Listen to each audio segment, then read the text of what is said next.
इस वक्त की बड़ी और अहम खबर एक और आपको बता दें, जानकारी मिल रही है कि जिस तरीके से अलग अलग जगहों से तमाम अपडेट्स हैं। खबर यह है कि जालंधर के आसमान में संदिग्ध गतिविधि देखी गई है।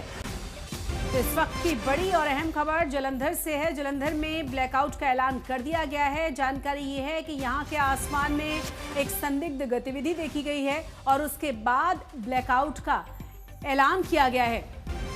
ज्यादा जानकारी के साथ हमारे तीनों ही संवाददाता बने हुए। सुशांत, क्या कुछ और जानकारी मिल रही है इसके बारे में? हालांकि ड्रोन्स के बारे में लगातार खबरें आ रही हैं अलग अलग जगहों पर, जहां पर अटैक्स अभी भी किए जा रहे हैं, जिन्हें नेस्तनाबूद लगातार भारतीय सेना की तरफ से किया जा रहा है।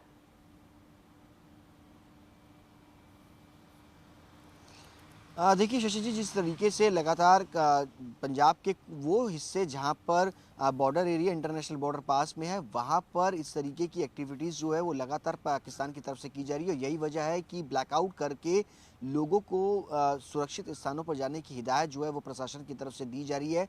हालांकि प्रशासन ने साफ तौर पर यह भी कहा है कि सिर्फ ब्लैकआउट अगर होता है तो कृपया करके आप जो है वो घरों में रहें, अपनी लाइट्स को पूरी तरीके से बंद रखें ताकि किसी प्रकार का कोई हमला जो है वो ना हो और उससे बचा जा सके।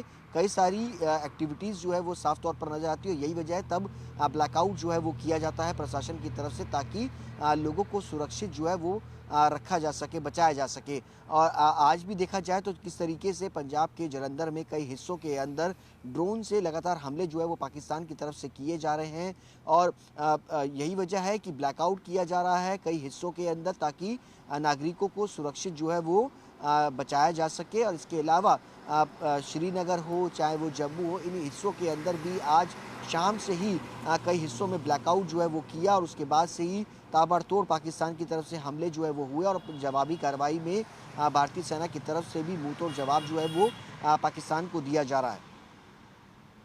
बिल्कुल, हमारे साथ ब्रिजेश दोषी भी हैं। ब्रिजेश, आपके वहाँ से किस तरह की खबरें हैं? क्योंकि देखिए, 4 राज्यों का जिनका हम जिक्र कर रहे हैं, गुजरात उसमें से प्रमुख है और वैसे भी कहा जा रहा है कि बहुत ज़्यादा आबादी वाली जगहों पर जिस तरीके से निशाना बनाने की कोशिश की जा रही है, तो तमाम एहतियात बरते जा रहे हैं। लोगों को बार बार आगाह किया जा रहा है कि सायरन के हिसाब से आप एक्शन ज़रूर लें, लेकिन परेशान ना हों।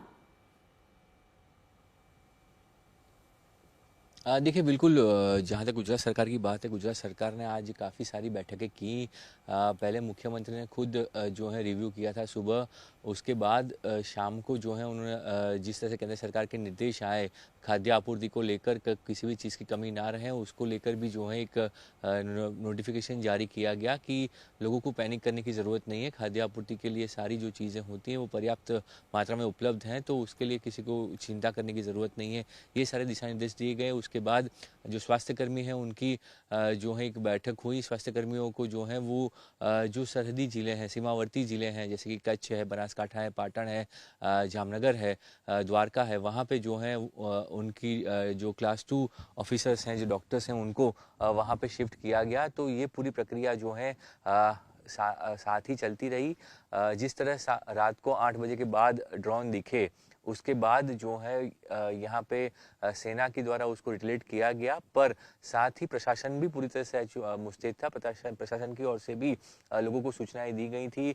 तुरंत ही जो है पहले सिर्फ भुज में ब्लैकआउट था, उसकी जगह पे पूरे कच्छ ज़िले में ब्लैकआउट जारी कर दिया गया। सबको दिशा निर्देश दिए गए कि सुबह तक जो है किसी को भी लाइट जो है वो नहीं आएगी। उसके बाद बनासकाठा और पाटन के भी जो सीमावर्ती गांव है, वहाँ पे ब्लैकआउट की बात की गई और साथ ही जो है वो मुख्यमंत्री खुद रात को 11 बजे जो है आपातकालीन केंद्र पहुंचे और वहाँ पे उन्होंने एक इमरजेंसी मीटिंग ली, जिसमें जो स्थिति थी ड्रोन दिखने के बाद, कहीं पे कोई डैमेज हुआ या नहीं, तीनों सेनाओं की ओर से क्या कहा गया, वो सारी जानकारी जो है उनसे प्राप्त की गई।